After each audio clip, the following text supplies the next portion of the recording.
Good morning everyone. सो दो चीज़ें आज हम लोग सबसे पहले देखेंगे। एक तो मैंने एक प्रॉब्लम दी थी आप लोगों को सॉल्व करने को, ऑलराइट। और बिल्कुल बंद कर दीजिए चैट। गुड मॉर्निंग हो गया, thank you everyone. No more good mornings, no more chatting. जब तक मैं ना बोलूँ चैटिंग नहीं करनी है। चैट विंडो बंद रखेंगे अपने कंप्यूटर स्क्रीन पे, सिर्फ वीडियो ऑन रखें, कॉपी पेन, और चैट सिर्फ तभी जब मैं बोलूँ, ठीक है। ये स्टैंडर्ड्स फॉलो करेंगे आप तो आपको घर से भी उतनी ही अच्छी पढ़ाई का चांस मिलेगा जितना आप यहाँ पर आके पढ़ रहे होते। और हमारी जेई प्रिपरेशन बिल्कुल डिरेल नहीं होगी। Less you chat, more you write, better you will get. Okay, so शुरू करते हैं हम लोग। तो मैंने एक सवाल पूछा था और उसका जवाब दूंगा मैं एक तो, और दूसरा जो काम मैं आज करने जा रहा हूँ वो होगा जो लास्ट पार्ट ऑफ लेक्चर था, डिफ्यूज रिफ्लेक्शन, स्पेकुलर रिफ्लेक्शन, तो वो थोड़ा समय की कमी की वजह से ढंग से कवर नहीं हो पाया था। तो मैं ये दोनों काम आज करने वाला हूँ सबसे पहले, फिर इसके बाद अपन आगे बढ़ेंगे। Okay, so here we go with the question that I gave you. What was the question I gave you? याद दिला दूं मैं।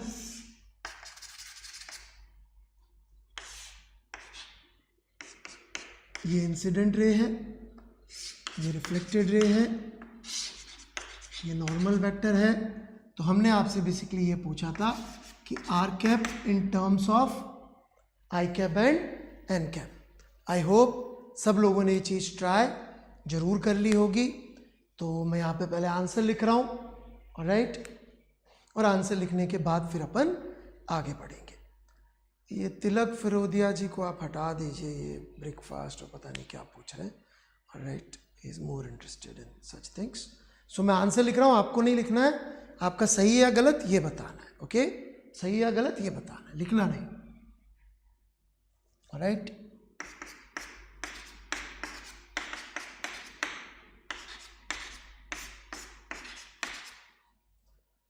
सो कितने लोगों का आंसर सही है? Okay, you cannot write cos phi because it is not a given quantity. Your answer must be in terms of I cap and n cap only. हर्ष पुनिया जी का सही है, that's very good. आशीर्वाद नायक, स्नेहाशीष घोष, राज आर्यन, प्रियांशु अग्रवाल, आदर्श तिवारी, मुदित गुप्ता, ध्रुव सिंह, ओके, सानिध्य Singh, that's good.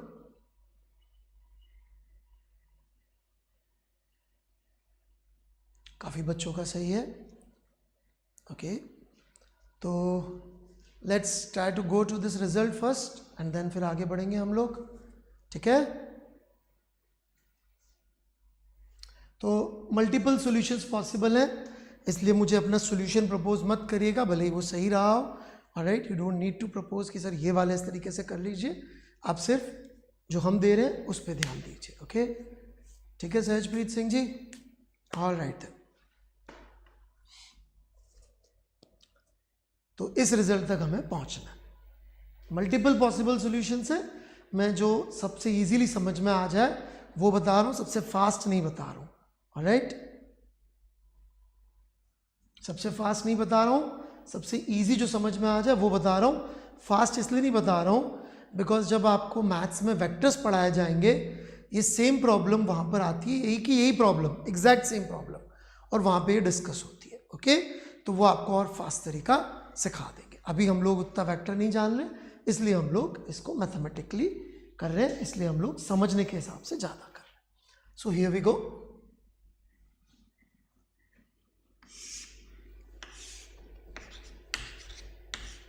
Let's say ये Y direction है और ये x direction हमने कह दी, ऑलराइट।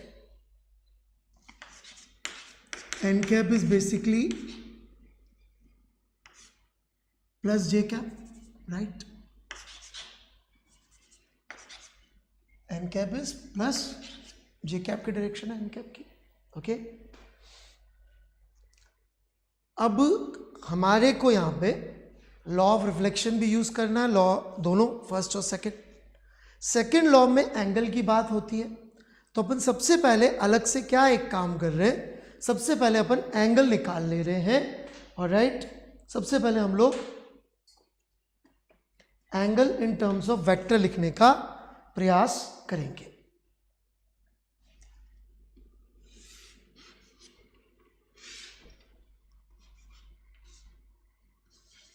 ये आई कैप वेक्टर है, राइट।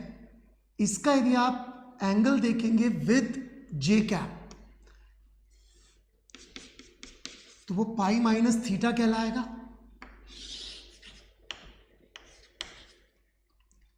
राइट। क्या कहलाएगा एंगल? पाई माइनस थीटा, थीटा नहीं कहलाएगा। Hence cos of pi minus theta, यदि आप याद करें दो वेक्टर्स के बीच में एंगल यदि फाई होता था, ए वेक्टर और बी वेक्टर, तो हम लिख सकते थे A vector dot B vector is equal to A B cos phi. सबको याद हो गया फॉर्मूला, दोनों तरफ ए और बी से डिवाइड कर दीजिए।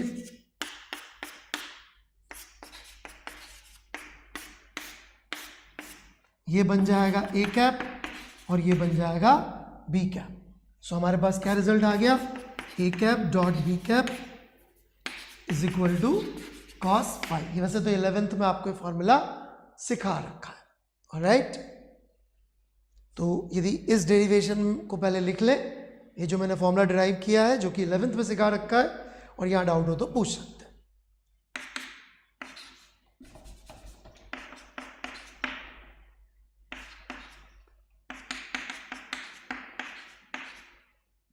क्योंकि एन कैप और जे कैप सेम डायरेक्शन है इसलिए अपन ने यहाँ पर लिख दिया।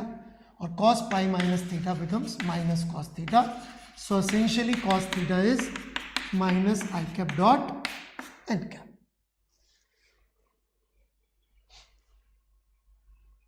cos थीटा की वैल्यू माइनस आई कैप डॉट एन कैप आ चुकी है, ओके।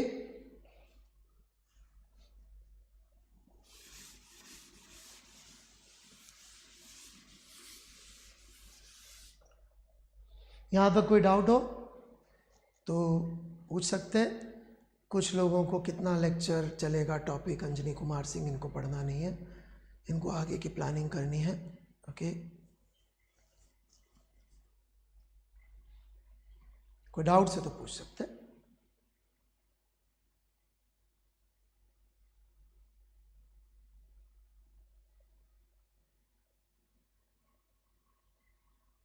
यहाँ तक कोई डाउट है किसी को तो प्लीज आस्क।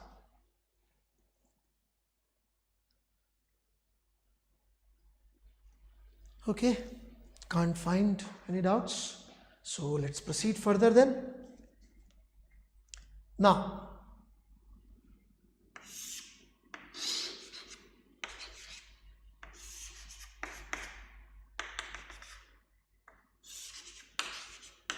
ये आर कैप वेक्टर है, यूनिट वेक्टर है, ऑलराइट। ये एंगल थीटा है, ये इसका मैग्नीट्यूड 1 है। तो मैं आर कैप को ऐसे लिख सकता हूं, ध्यान से देखिएगा, 1 cos थीटा जे कैप प्लस 1 साइन थीटा। अब वो आई कैप के साथ कंफ्यूज ना हो जाए इसलिए मैं एक्स कैप लिख देता हूं, इस यूनिट वेक्टर के डायरेक्शन को एक्स कैप लिख देता हूं। ऐसे लिख सकते हैं हम लोग आर कैप को 1 cos theta J cap and 1 sine theta x cap. I don't think इसमें किसी को बहुत बड़ी प्रॉब्लम होनी चाहिए। आगे बढ़े। इसी तरह से यहां पर देखेंगे तो ये एंगल थीटा आ रहा था आई कैप के लिए। इसके लिए यदि हम लिखेंगे आई कैप के लिए इसी तरह से वेक्टर कंपोनेंट लेकर, तो आई कैप आ जाएगा 1 cos theta minus J cap, 1 cos theta minus J cap plus 1 sine theta x cap. We are almost there, हम सॉल्यूशन के बहुत पास है।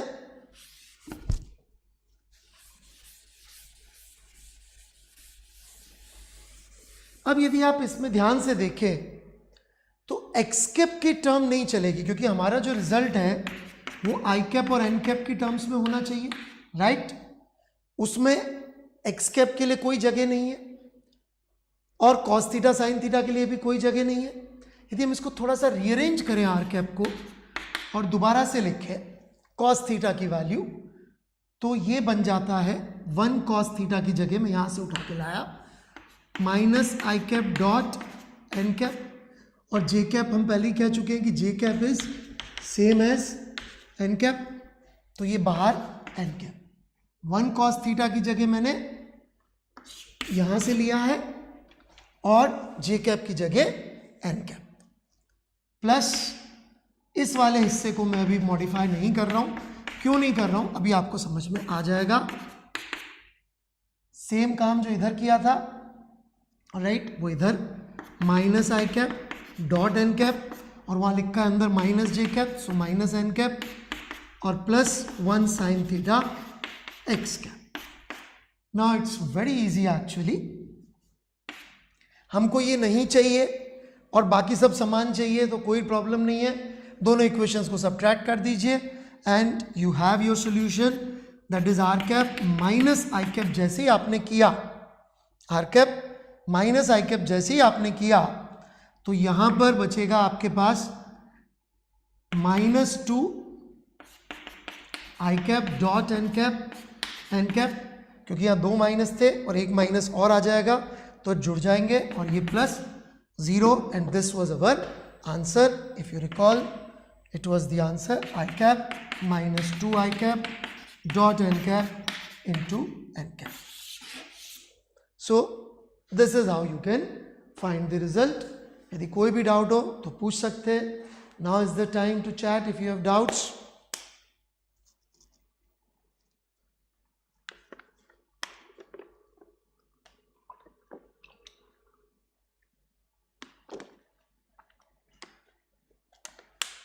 लिख लीजिएगा पहले पूरा सॉल्यूशन.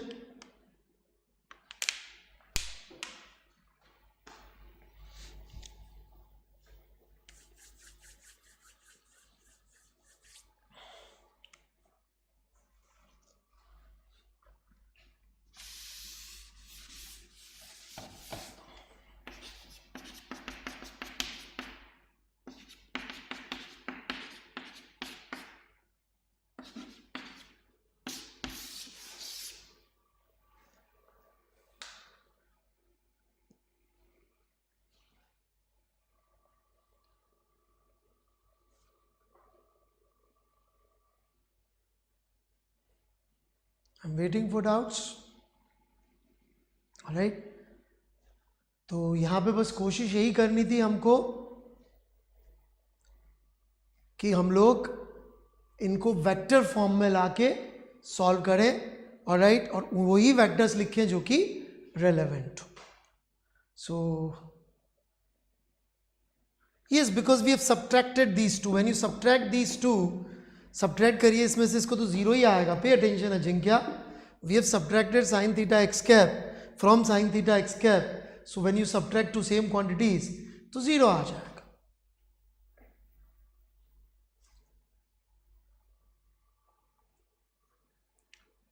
सारांश पराशर जी, आप बैक जाके दोबारा सुन लेंगे तो ज़्यादा इजी पड़ेगा, because 3 steps would be too much.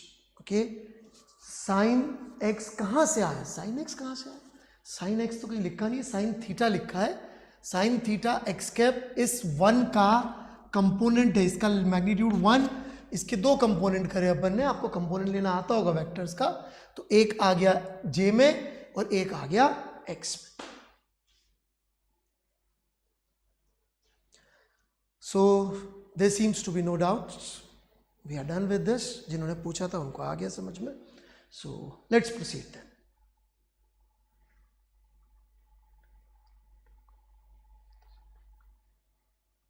ये अपने नए नए सॉल्यूशंस लोग प्रपोज कर रहे हैं. जो भी आप प्रपोज कर रहे हैं पहले उसको कागज पेन पे डालिए. कागज पेन पे लिख के यदि आपको लगता है ये अल्टरनेट सॉल्यूशन पॉसिबल है तो ग्रुप्स हमने यहाँ पर दे रखे हैं. उन ग्रुप्स पे आप इनको जाके शेयर कर दीजिए. देखिए पहले तो आंसर आ रहा है कि नहीं आ रहा है. यदि आ रहा है तो शेयर कर दीजिए और आपको जो टीचर्स हैं ग्रुप से वो आंसर दे देंगे कि सॉल्यूशन सही है कि गलत है. ओके.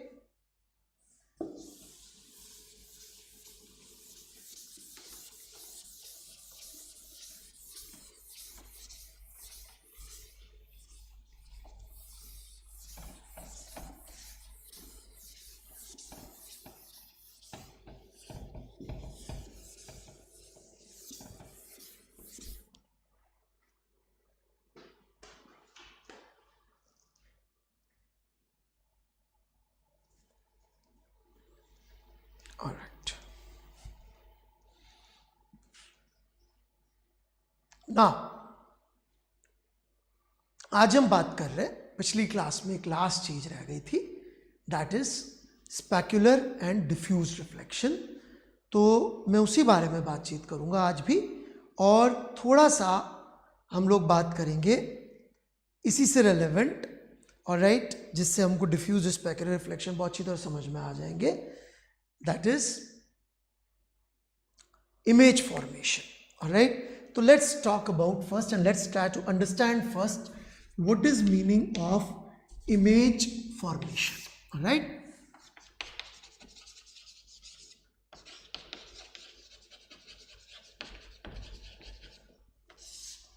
इमेज बन रही है, इसका क्या अर्थ है? How do we understand this कि yes, in this scenario there is an image formation taking place? How do we understand that? Right, तो सबसे पहले हम सबसे सिंपल केस लेते हैं, विच इज प्लेन मिरर, और जहां पर हम ये मान रहे हैं कि स्पेक्युलर रिफ्लेक्शन हो रहा है। घबराइएगा मत, वर्ड सुन के मैं समझाऊंगा कि स्पेक्युलर रिफ्लेक्शन हो रहा है का अर्थ क्या है। ओके, तो ये हमने एक प्लेन मिरर लिया, राइट, प्लेन मिरर लिया जिसपे स्पेक्युलर रिफ्लेक्शन हो रहा है, तभी वो मिरर कहलाएगा एक्चुअली।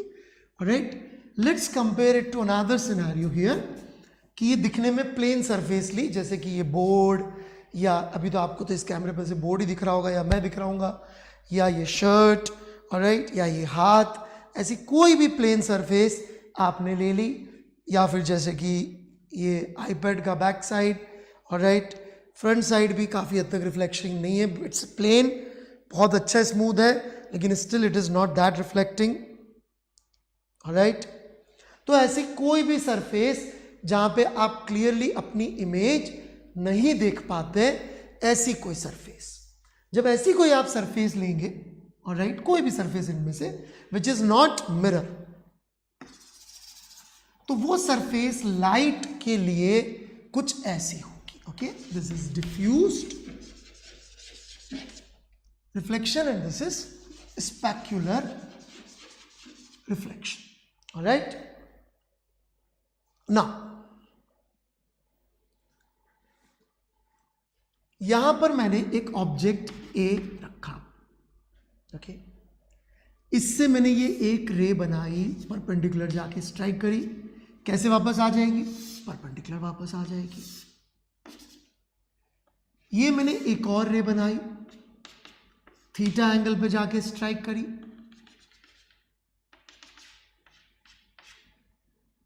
हमने इन दोनों रेस के बीच का इंटरसेक्शन पॉइंट ढूंढने की कोशिश करी, इसको बी कह दिया है अभी, बाद में अपन इसका शायद नाम चेंज करें। ये दो रे यहां पे स्ट्राइक कर रही हैं, जो कर रही हैं उनका ये इंटरसेक्शन पॉइंट है B. Now my question to you is this, since two rays that we have drawn, they appear to intersect at point B. मैं क्यों पूछ रहा हूं, ध्यान से सुनिएगा, बिकॉज मैंने आपको एक डेफिनेशन दिया था। क्या डेफिनेशन दिया था? इमेज का डेफिनेशन आप याद कर सकते हैं, point of intersection of reflected slash refracted rays. पहले ही लेक्चर में हमने दिया था डेफिनेशन इमेज का, point of intersection of reflected slash refracted rays. So according to that definition, क्या इतनी जानकारी से हम कह सकते हैं कि B is an image of A?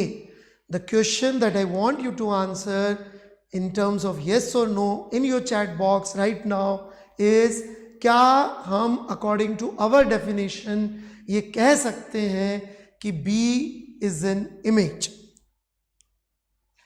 of A according to what we have done till this point of time? अभी तक जो अपन ने किया है, सिर्फ क्या उसके बेसिस पर हम कह सकते हैं कि बी इमेज है? हर्ष पुनिया, व्हाट डू यू से?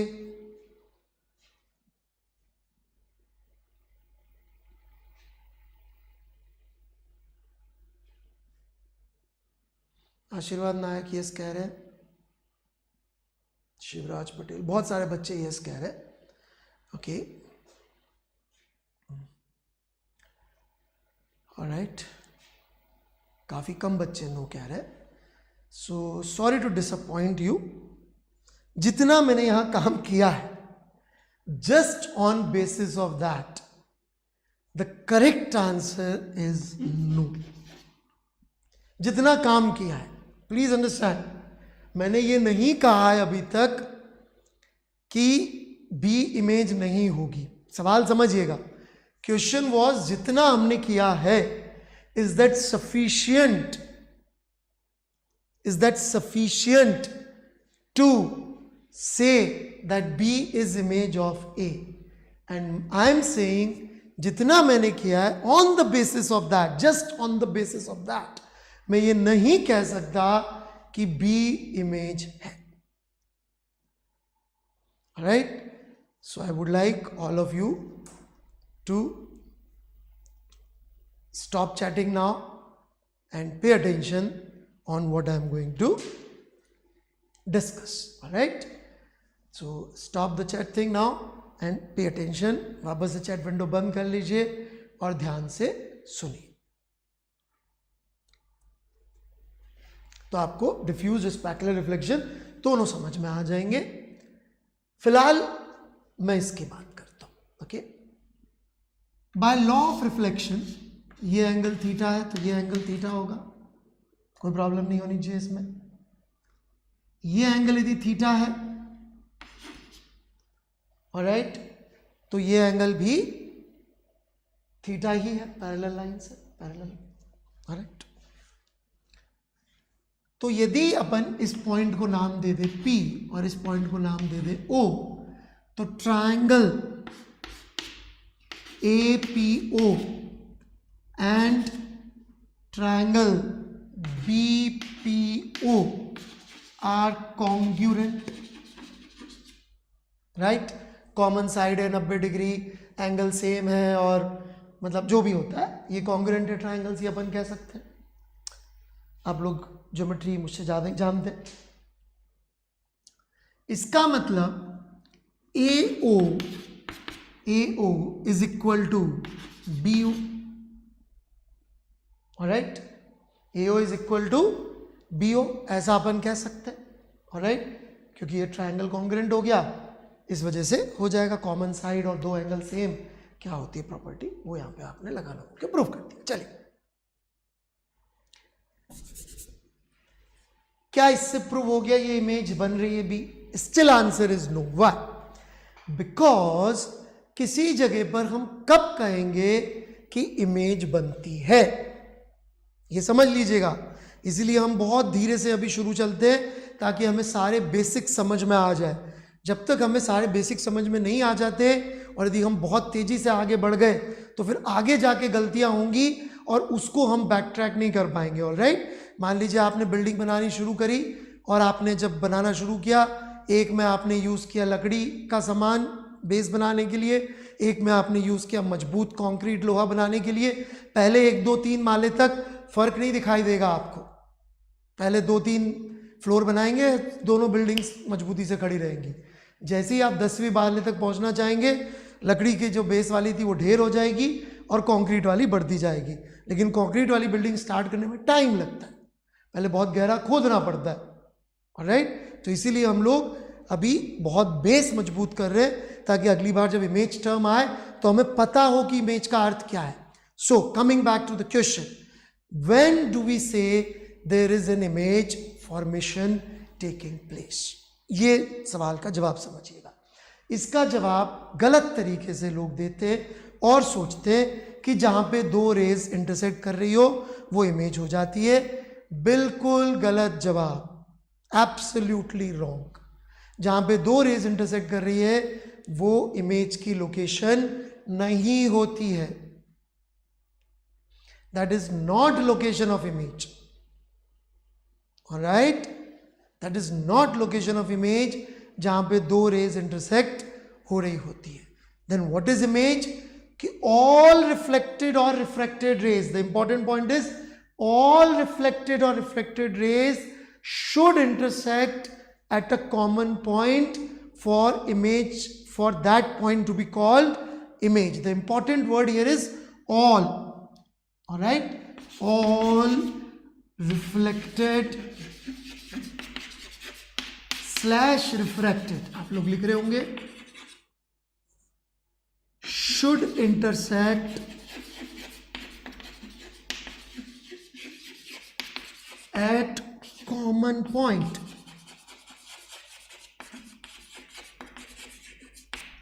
All right, for that point to be called image. All, not two, all. All right, so all reflected rays should intersect at a common point for us to call that point as image. जबकि यहां पर अभी तक हमने कितनी points race का ढूंढा intersection, 2 point, 2 race का. 2 लाइन यदि नॉन पैरेलल है एक ही प्लेन में तो कहीं तो इंटरसेक्ट करेंगी, राइट. सो हमें प्रूफ करना है, यदि इमेज बन रही है तो हमें क्या प्रूफ करना पड़ेगा कि सारी रेज यहीं इंटरसेक्ट हो रही हैं. ओके, कैसे प्रूव करेंगे देखते जाइएगा. मैं एक और रे बना देता हूं यहां से जो गई होगी फाई एंगल पर. ऑलराइट, सारे आर्ग्यूमेंट्स कॉन्ग्रुएंसी के इस पॉइंट Q जहां पे स्ट्राइक करी के लिए वैलिड हो जाएंगे. और यदि ये सारे आर्ग्यूमेंट्स कॉन्ग्रुएंसी के लिए वैलिड हो जाएंगे तो अगेन इसका intersection point would be B. या तो यूं समझ लीजिए या सिंपली यूं समझ लीजिए कि जब हमने ये AO इजिकल टू BO निकाला था तो it was independent of theta. मतलब कि इन 2 रेस का इंटरसेक्शन पॉइंट AO वाली का और AP वाली का जो इंटरसेक्शन पॉइंट आया था रिफ्लेक्शन के बाद वो थीटा पे डिपेंडेंट नहीं आया था. यदि वो थीटा पे डिपेंडेंट नहीं आया था, या जैसे आप दूसरी रे बना के देख लीजिए, तीसरी, चौथी, पांचवी, जितनी और रेस बना के देख लीजिए, इनका जो इंटरसेक्शन पॉइंट आएगा मिरर के पीछे वो चॉइस ऑफ एंगल पे डिपेंडेंट नहीं आएगा. ऑलराइट, सिंस वो एंगल पे डिपेंडेंट नहीं आएगा तो इसका मतलब ये है कि सबका इंटरसेक्शन पॉइंट, सारी रेस का intersection point would be point B. सारी रेस का intersection point would be point B. So point B would be definitely an image because it will be following our this condition. तो अभी तक हमने image formation के बारे में proof कर दिया है. ऑलराइट, कि यहां पर B इज इमेज जो हमने पढ़ाया. उससे कोई डाउट हो तो पूछ सकते हैं. कई बच्चों को डाउट नहीं पूछने होते, ओपिनियंस देने होते. कईयों का तो नाम में ही ओपिनियन है. Alright, so we are not asking for opinions. आपको डाउट है तो पूछिए. ऑलराइट, जो हमने कराया उसके अंदर.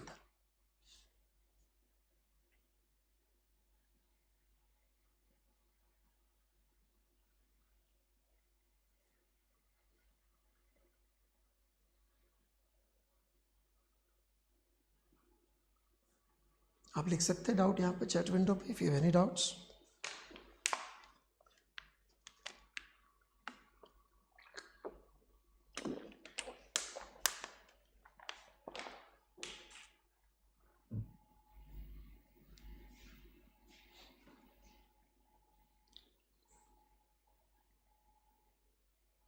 सर पहले केस से क्यों नहीं इमेज को जज कर सके?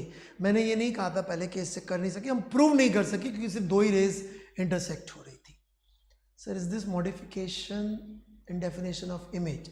नो, वहां पे हमने ऑल या 2 कुछ नहीं लिखा था, so there is no modification. Actually हमने कहा था point of intersection of incident of point of intersection of reflected और रिफ्लेक्टेड रेज.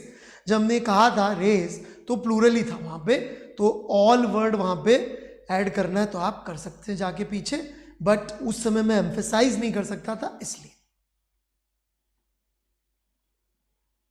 सब पीछे वाले समझ में नहीं आया. पीछे वाला, आई डोंट अंडरस्टैंड. पीछे वाला, this means for an image 2 rays are not sufficient. Yes, intersection, we have to prove that all rays must intersect at same point. आप जो पूछ रहे हैं मिस्टर आनंद राज या कई लोग जो ज्योमेट्री पूछ रहे हैं, और राइट आपने कॉपी पे बना के ही नहीं देखा, यदि आपने बना के देखा होता तो it was very very obvious कि ये ट्रायंगल कॉन्ग्रुएंट बन रहे हैं, और वो कॉन्ग्रुएंट ट्रायंगल का जो इंटरसेक्शन पॉइंट बी कोई तो आएगा जो बी है that is independent of theta. That means अपन जितनी भी चाहे रे बना ले किसी भी एंगल से, भैया तो थीटा पर डिपेंडेंट आ जाता। ये डिस्टेंस जो आया इंटरसेक्शन का दो पहली वाली रेस का, वो थीटा पे डिपेंडेंट नहीं आया। यदि वो थीटा पे डिपेंडेंट नहीं आया तो इसका मतलब ही है कि अपन जितनी भी और रेस बनाएंगे अलग अलग एंगल पे, उन सबका intersection point would be same.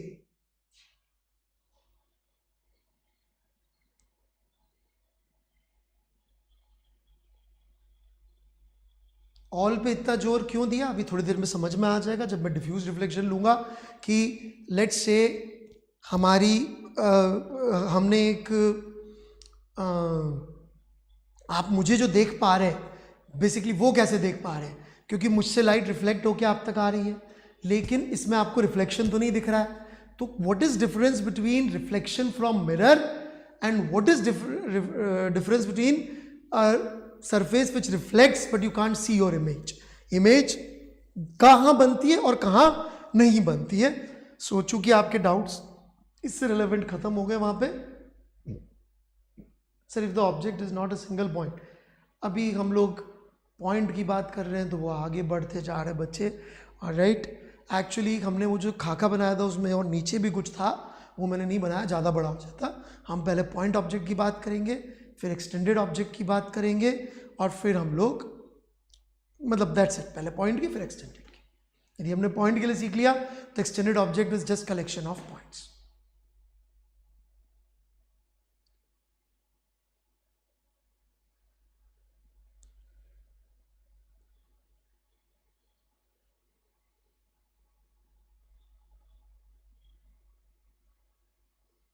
Okay तो जो भी रेलेवेंट डाइट थे वो मेरे ख्याल से आंसर हो गए। और now let's say we have an object, alright.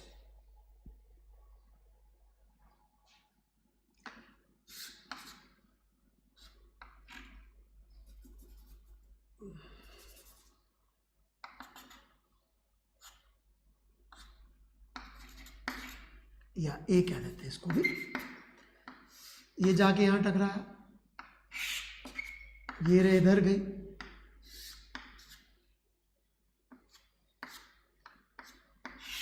ये रे तो वापस ही लौट गई, परपेंडिकुलर टकराई।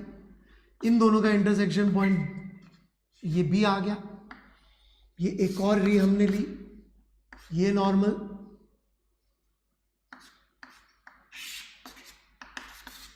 इनका इंटरसेक्शन पॉइंट सी आ गया। एक और रे ली, इनका intersection point D E F.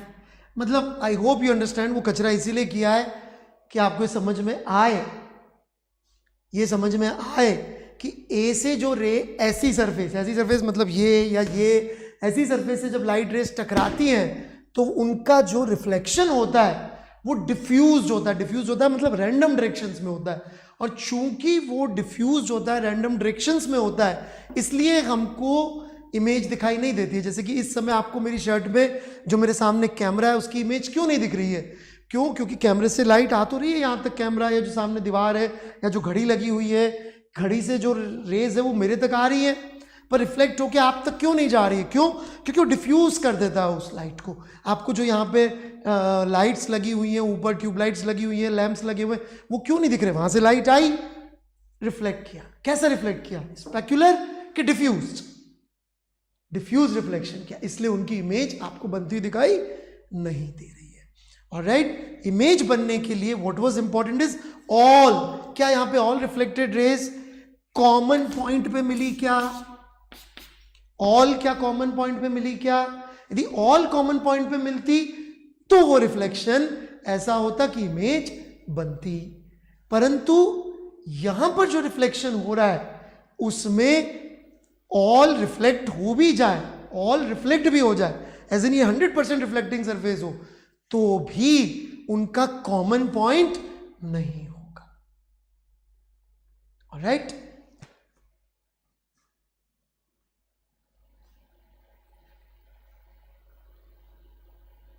So if you have doubts, I think पिछली क्लास का डिफ्यूज और स्पेक्युलर रिफ्लेक्शन हमने यहाँ पे क्लियर भी कर दिया है, तो वो भी आप पूछ सकते हैं।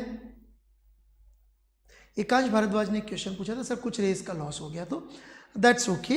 कुछ रेज यहाँ पे अपन अभी जब रिफ्लेक्शन पढ़ रहे तो अपन 100% रिफ्लेक्शन मान के पढ़ रहे। यदि वो पार्शियल भी होता है तो भी हम बोल देते हैं कि भाई यदि कॉमन पॉइंट यहाँ पे ज़्यादा इंपॉर्टेंट है कि there should be common point of intersection, that is more important. मान लीजिए 50% रिफ्लेक्ट हुई लेकिन उनका कॉमन पॉइंट है, तो भी आपको एक ठीक ठाक इमेज दिख जाती है। Common is more important here, mister Ekansh Bhardwaj. Okay, so I'm waiting for doubts कि स्पेक्युलर रिफ्लेक्शन में इमेज बन रही है और डिफ्यूज में नहीं बन रही है।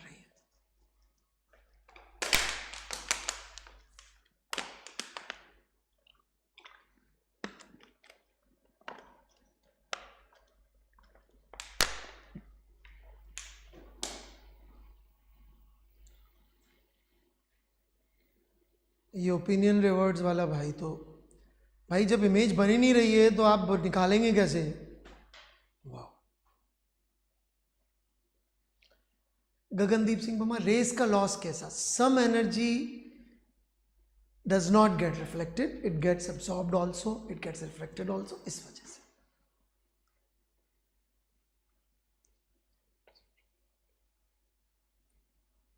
ये संकित शर्मा, यदि स्पेकुलर रिफ्लेक्शन है तो हो सकता है, बट वो प्लेन के अंदर होगा, इसलिए हर बार हमें ऑल पे ही ध्यान देना पड़ेगा।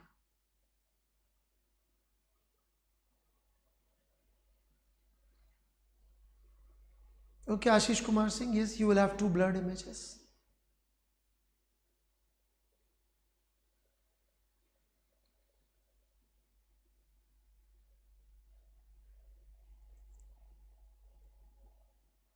If all rays are not meeting at one point, then what happens?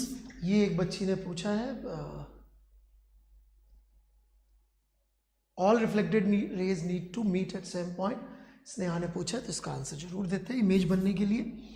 देखिए, मैंने पिछली क्लास में कोशिश की थी, लेट्स से एक दिखने में प्लेन सरफेस है, ये मैंने उसका एक छोटा सा पार्ट लिया, ऑलराइट, छोटा सा पार्ट लिया मैंने, एक प्लेन सरफेस जो दिखने में प्लेन है, प्लेन है नहीं, दिखने में प्लेन है। ये बोर्ड छुएंगे तो प्लेन ही है, ऑलराइट। ये आईपैड का कांच छुएंगे तो दिखने में बहुत प्लेन है टच करने में, लेकिन कर डिफ्यूज रिफ्लेक्शन रहा। इसका छोटा सा पार्ट लिया और वो बन जाता है ऐसा लाइट के हिसाब से। तो जो लाइट रेज आ रही है, ऑलराइट, ये रिफ्लेक्ट तो हो रही है। Sir why all reflected rays need to meet form an image? अब कुछ रेस का मीटिंग पॉइंट ये आया, कुछ रेस का मीटिंग पॉइंट कुछ और आया, तो एसेंशियली जो लाइट रे यहां पे आके गिरी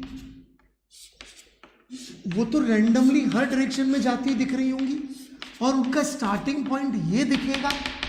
यदि ये उनका स्टार्टिंग पॉइंट दिख रहा है तो इमेज थोड़ी बनी है ये तो अपन को ऐसा लग रहा है लाइट रे यहां से शुरू हुई है, राइट, जबकि इमेज तो तब बनती जब ए पॉइंट जैसी कोई चीज हमें दिखती। तो ए पॉइंट जैसी कोई चीज हमें दिखाई नहीं देगी, हमें तो ऐसा लगेगा यहां से लाइट शुरू हो।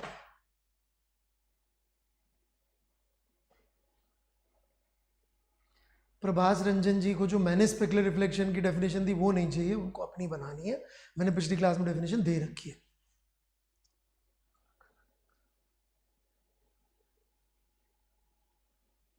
Yes, Lionel Andres Messi Cuccittini, पूरा ही नाम लिख देते हैं आप चाहे तो yes you are correct. Okay, so I think समझ में आ गया। बच्चों के डाउट्स पढ़ के मुझे पता पड़ जाता है कि they have understood the thing. That's why we encourage you to subscribe and notification करके रखें, ताकि जब भी लेक्चर हो, कभी भी चेंज हो तो आपको पता पड़ जाए। लाइव लेक्चर्स में ज़्यादा अच्छा समझ में आएगा। Sir does that mean that in diffuse reflecting surface नहीं, स्नेहाशीष घोष, मल्टीपल इमेजेस नहीं बन रही, there are no images formed. We will not say they are images form, क्योंकि रेज की काउंटिंग का कोई मतलब नहीं होता, ऑलराइट। जैसे आपने तो इलेक्ट्रोस्टैटिक्स पढ़ी हुई है, वहाँ पे जैसे हम बोलते थे फील्ड लाइंस की नंबर्स का मतलब नहीं होता, ऐसे रेज डू नॉट, उनकी नंबर का मतलब नहीं होता. सो देर आर इनफाइनाइट पॉइंट्स में वो एनर्जी डिस्ट्रीब्यूट हो गई है प्रैक्टिकली. सो स्नेहाशीष घोष हम ऐसा बिल्कुल नहीं कहेंगे कि इमेज बन रही है. Okay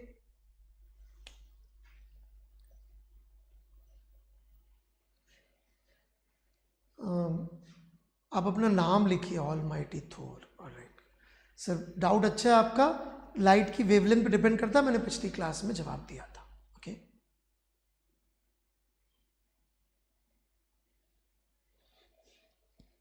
alright then. So image formation is covered for plane mirror. अब हम लोग आगे बढ़ते हैं.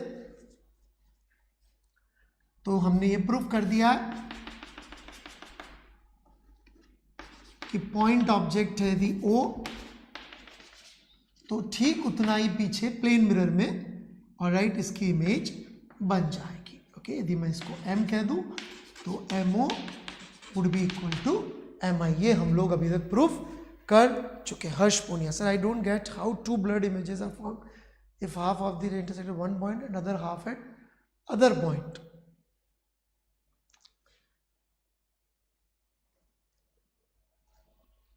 आई ट्राई. ये एक्चुअली शायद कोशिश करे तो चश्मे में भी दिख जाएगा.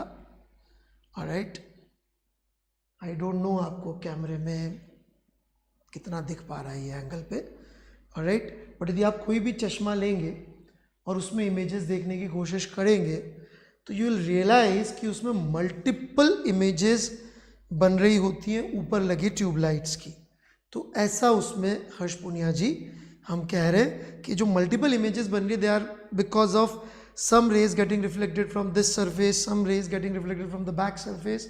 ऐसा हम लोग कह रहे हैं. ओके तो इस तरह से यहाँ पे दो ब्लर्ड इमेजेस आप चश्मे में देख सकते हैं. आप खुद के चश्मे पे भी ट्राई कर सकते हैं ट्यूबलाइट की तरफ उसको पॉइंट आउट करके, तो you will be able to see कि आपको एक नहीं ज़्यादा इमेजेस दिख रही होंगी जो कि उतनी स्ट्रांग नहीं होंगी जितना मिरर में दिखती. ओके आई होप हर्ष पुनिया जी मैंने आंसर दे दिया आपको.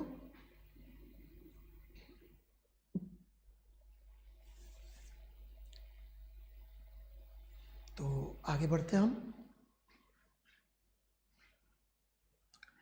अब हम लोग बात करेंगे, अभी तक हमने बात करी पॉइंट ऑब्जेक्ट की, अब हम लोग बात करेंगे अबाउट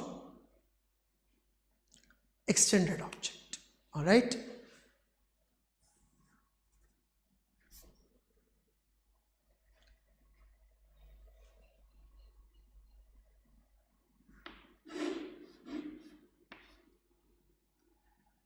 जैसे कि एक्सटेंडेड ऑब्जेक्ट मतलब क्या?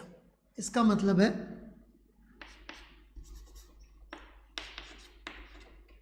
ये टेल, ये हेड, एक इस तरह का अपन ने ऑब्जेक्ट बना दिया.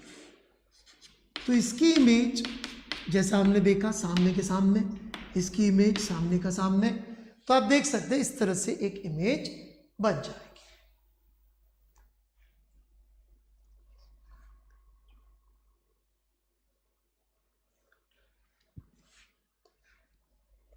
यहाँ पे सम नहीं है, there are very very few rays. Right very few मतलब बी का इंटरसेक्शन हो रहा होगा. आप प्रैक्टिकली मान लीजिए इनफाइनाइट रेज, ये मिस्टर आशीष कुमार सिंह का जो डाउट है, इनफाइनाइट रेज जो है इन्होंने पूछा कि बी को अपन फेंट इमेज क्यों नहीं कहते, बिकॉज वो इनफाइनाइट मतलब जो आपकी फाइनाइट एनर्जी वो करीब करीब इनफाइनाइट पॉइंट्स पे डिस्ट्रीब्यूट हो गई है. फाइनाइट एनर्जी थी इनफाइनाइट पॉइंट्स पे डिस्ट्रीब्यूट हो गई है, तो प्रैक्टिकली यहाँ पे से आती हुई एनर्जी जो आपको दिखेगी वो जीरो होगी. Okay finite energy getting distributed in infinite points. So that's what. तो ऐसे इमेज बन जाती है एक्सटेंडेड ऑब्जेक्ट की. कोई अपन ने ऐसे रखा एक्सटेंडेड ऑब्जेक्ट, तो इसकी इमेज बिल्कुल उसी साइज की बन जाएगी. Size is also very important point here कि यदि इसकी हाइट h थी, इमेज की हाइट h डैश थी, तो ये h would be equal to h dash, which is very very easy portion कि भाई जितना ऑब्जेक्ट का साइज होगा इमेज का साइज उतना का उतना ही होगा. यहां पे एक इंटरेस्टिंग पॉइंट आता है. कई लोग ऐसी बात करते हैं कि जो मिरर होता है राइट, वो लेफ्ट राइट इन्वर्जन कर देता है। सुना है सबने कि भाई जो मिरर होता है उसमें जो मिरर इमेज होती है उसमें लेफ्ट का राइट और राइट का लेफ्ट हो जाता है। ऐसा हो सकता है आपने कभी सुना हो, पढ़ा हो, गलत है ये बात। एग्जैक्टली लेफ्ट राइट नहीं होता। कैसे? लेट मी एक्सप्लेन, ध्यान से सुनिएगा। ये अपन ने ऑब्जेक्ट रखा था पैरेलल टू मिरर, ये अपन ने एक ऑब्जेक्ट रखा है not parallel to mirror, alright, basically perpendicular to mirror, ऐसे रखा। अब ध्यान से देखिएगा, h चूंकि पास है तो h डैश पास बनेगा, और t चूंकि दूर है तो t डैश दूर बनेगा। तो कौन सी डायरेक्शन यहां पे इन्वर्ट हुई है? वो डायरेक्शन जो कि मिरर के परपेंडिकुलर है। जो मिरर के पैरेलल डायरेक्शन है वो इन्वर्ट हुई थी क्या? नहीं हुई थी। इनफैक्ट थोड़ा सा दिमाग पे जोर डालें और 3D सोचेंगे तो यदि यहां पे एक परपेंडिकुलर डायरेक्शन ऐसी होती, alright,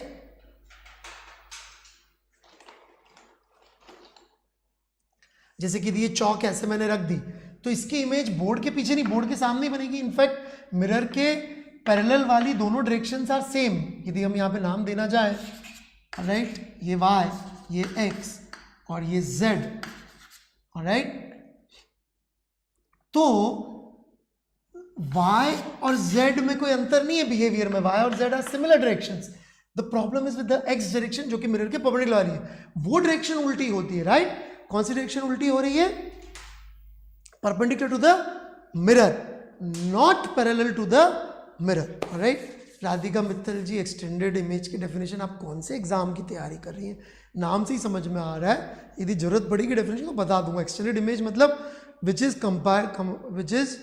comprised of many points, collection of points is extended image, extended object, right. और कोई डेफिनेशन नहीं चाहिए उसकी, इमेज की डेफिनेशन पॉइंट से एक्सटेंड हो जाएगी। ओके, तो हमने क्या कहा फिर से कि जो मिरर के परपेंडिकुलर वाली डायरेक्शन है, right, that direction is getting inverted, not the direction which are parallel to the mirror. जैसे कि ये ऐसा है तो ऐसा बन जाएगा। फिर हम ऐसा क्यों कहते हैं? लेफ्ट राइट इन्वर्जन हो जाता है, ऑलराइट। थोड़ा सा उसमें हम दिमाग ज्यादा लगा लेते हैं। क्या दिमाग लगा लेते हैं? हम बोलते हैं कि भाई मैं यहां खड़ा हूं, ऑलराइट, या जैसे मेरे हाथ को आप देखें, ऑलराइट, हम ऐसा क्यों बोलते हैं कि लेफ्ट राइट इन्वर्जन हो जाता है, ऑलराइट। हम ऐसा इसलिए बोलते हैं क्योंकि हम दिमाग ज्यादा लगा लेते हैं। कैसे? हम जाके खड़े हुए मिरर के सामने, हमारा फेस इस तरफ है अभी, तो हमारे लिए ये राइट है और ये लेफ्ट है। जो हमारी इमेज बनती है उसका फेस उल्टा हो जाता है। जो हमारी इमेज बनती है उसका फेस उल्टा हो जाता है। क्यों? क्योंकि वो हम इधर फेस कर रहे हैं, वो इधर फेस कर रही है। लेकिन यदि हम अपना राइट हैंड ऊपर करते हैं, ऑलराइट, तो जो हमारी इमेज होती है वो इस तरफ वाला हाथ ऊपर करती है। कभी गलती से उधर वाला ऊपर करते तो बच के भाग जाना, वहां से खतरा है। समझ में आ रही है बात? ध्यान से सुनिएगा। मिरर में यदि आपने देखा, आपने इस तरफ हाथ ऊपर किया तो आपकी मिरर इमेज उसी तरफ का हाथ ऊपर करेगी। If it raises hand of the other side, actually वो राइट लेफ्ट इन्वर्जन कर रही हो, तो कुछ बहुत बड़ा लोचा है उधर, ऑलराइट, भूत प्रेत का लफड़ा हो सकता है। सो प्लीज भाग जाइएगा बच के उधर से। सो मिरर राइट लेफ्ट का इन्वर्जन नहीं करती है। आपने इधर का हाथ उठाया, वो उधर का ही हाथ उठाती है। हाँ, डायरेक्शन उल्टी है, इसलिए हम इस तरह से सोच लेते हैं कि अच्छा मेरा राइट, और चूंकि उसका फेस इधर तो उसका राइट उधर है, alright. So please understand that.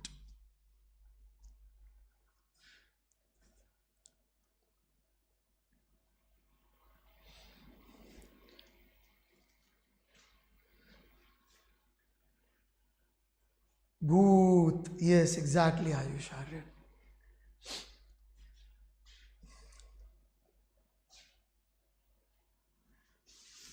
अब कई लोगों को यहाँ पे फिलोसफिकल डिस्कशन करना है, ऑलराइट, कि भूत है कि नहीं है। और देखिए, जहाँ पे यहाँ पे भी लोगों को यदि एक बार गप्पे मारने का मौका मिल जाए तो they are ready to do it rather than studying geometrical optics, alright.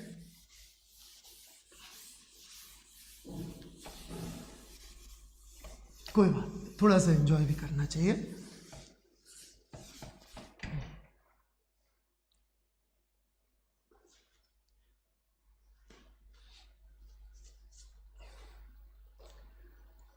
Alright,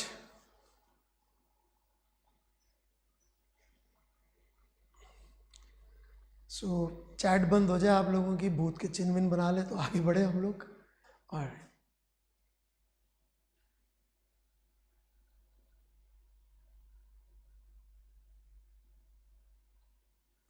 Gagandeep Singh Parmar, यदि आपने पेन चलाया होता तो साफ साफ दिख रहा है कि डायरेक्शन क्यों इन्वर्टेड है, क्योंकि H पास है तो O पास बनेगा, T दूर है तो T दूर बनेगा, तो obviously they will get inverted.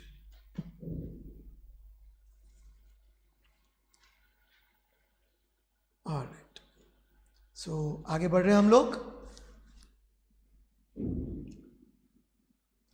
Next that we are going to talk about is angle of deviation. All right, very very simple concept.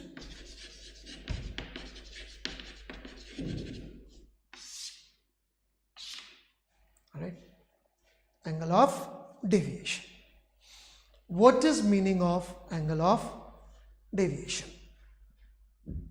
It means कि मान लीजिए एक रे जा रही थी, all right, and some event happens, क्योंकि ये जनरल डेफिनेशन हम बता रहे हैं, जनरल सेंस में बता रहे हैं, सम इवेंट और इवेंट्स हैपन, और फाइनल रे आपको मैं यहां बना के दिखा रहा हूं, ये। ऑलराइट, तो एंगल ऑफ डेविएशन का अर्थ ये है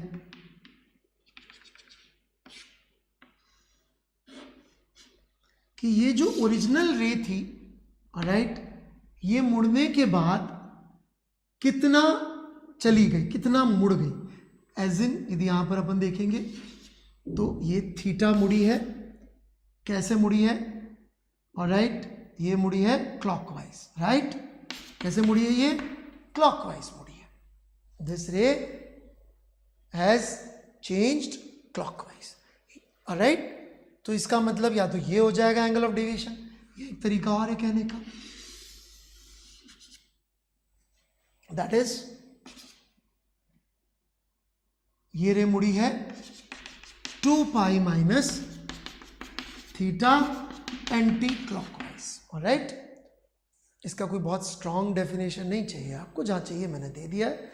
ये बड़ी सिंपल सी बात है यहाँ पे, ऑलराइट, कि यहाँ पर एंगल ऑफ डेविएशन का क्या अर्थ है, ऑलराइट, कि भाई ओरिजिनल रे और फाइनल रे के बीच का एंगल, एंगल बिटवीन ओरिजिनल रे एंड फाइनल रे। मैं फाइनल इसलिए बोल रहा हूं क्योंकि कभी कभी, ऑलराइट, कभी कभी ऐसी सिचुएशंस आएंगी जहां पर रे मल्टीपल इवेंट्स कर रही होगी और हमें वहां एंगल ऑफ डेविएशन की जरूरत पड़ेगी, इसलिए that's why we are saying कि एंगल ऑफ डेविएशन। ऑलराइट, कभी कभी ऐसी सिचुएशंस आ सकती है।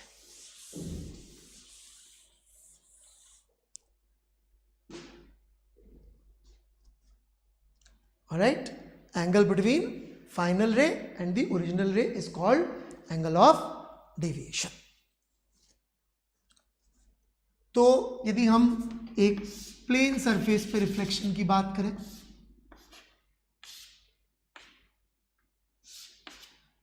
ऑलराइट, आई एंगल पे इंसिडेंट हुई, आई पे चली गई, अब इसके बीच में हमें एंगल ऑफ डेविएशन लिखना है, कितना हुआ, let's see, what do you right, what is the angle of deviation here, chat में लिख सकते हैं आप।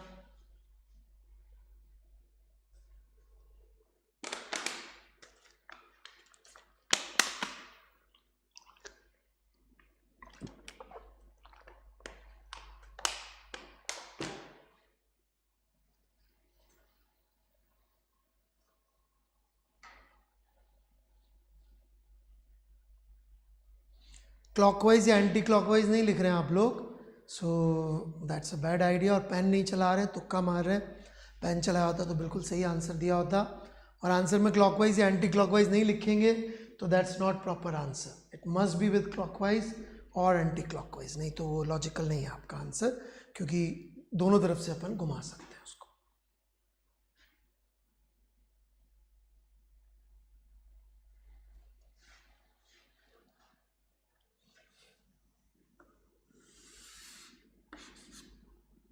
ये ओरिजिनल रे थी, ऑलराइट, और इसको इतना घुमाएंगे तब ये रिफ्लेक्टेड रे मिलेगी हमें। ये ओरिजिनल रे की डायरेक्शन है, इसको कितना घुमाएंगे कि हमको ये वाली रे मिलेगी। ये एंगल आप देख सकते हैं पाई माइनस 2i है, ऑलराइट, लेकिन कैसे है pi minus 2i, pi minus, दिख रहा है ये 2i हो गया एंगल और ये पाई, तो पाई माइनस 2i कैसे है, एंटी क्लॉकवाइज है, it is not clockwise, it is anti clockwise, pi minus 2i, right. 2i clockwise बिल्कुल नहीं है, दैट्स अ रॉन्ग आंसर। जो लोग 2i लिख रहे थे, it is pi minus 2i anti clockwise, alright. या फिर हम इसको घुमाने के लिए एक जुगाड़ और कर सकते हैं, ऐसे घुमाए, ऑलराइट, ऐसे घुमाएंगे तो पाई तो ये दिख ही रहा है यहां तक घुमाने पे हुआ, और प्लस 2i, तो दूसरा possible answer is pi plus 2i clockwise, which is basically बहुत ईजी होता है। 2 पाई में से घटा के उल्टा कर दीजिए तो क्लॉकवाइज का एंटी क्लॉकवाइज हो जाता है, उसमें कोई दिमाग लगाने की चीज नहीं है, very very easy, alright. So this is angle of deviation, जिसकी जरूरत हमें कभी कभी पड़ सकती है। So let's try one question based on this.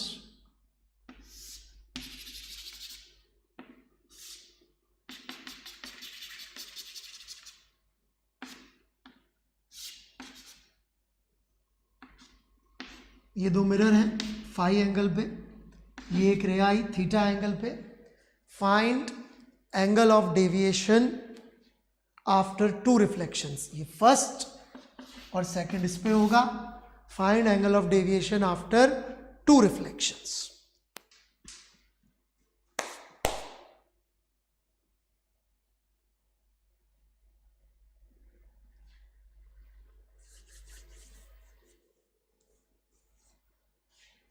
Question clear है सबको? ये रे आके स्ट्राइक करिए थीटा एंगल पे, 2 मिरर फाई एंगल पे हैं, तो हमें जानना है कि आफ्टर 2 रिफ्लेक्शंस, एक इस पे करने के बाद what is the angle of deviation.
Okay, here we go then.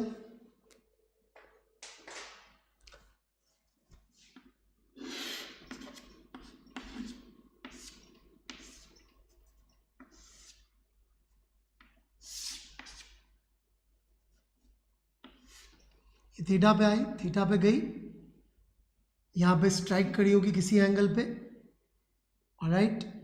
तो सबसे पहले तो वो एंगल निकालेंगे अपन कि किस एंगल पे ये स्ट्राइक करी होगी यहाँ पर, alright.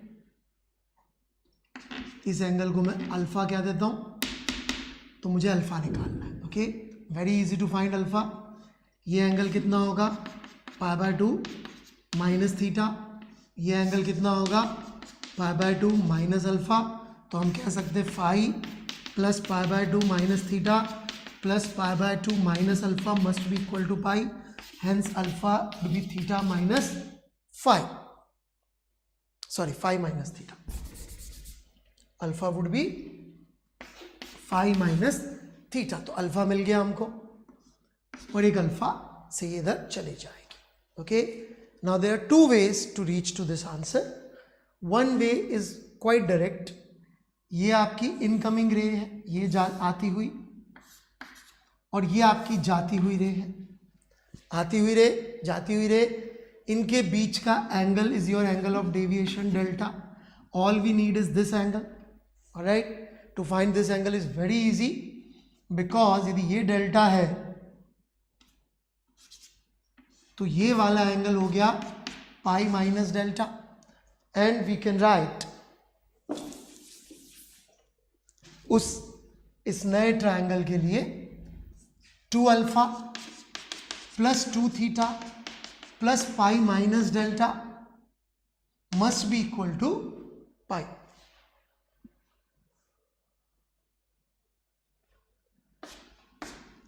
So delta is equal to twice of alpha plus theta, which becomes 2 phi.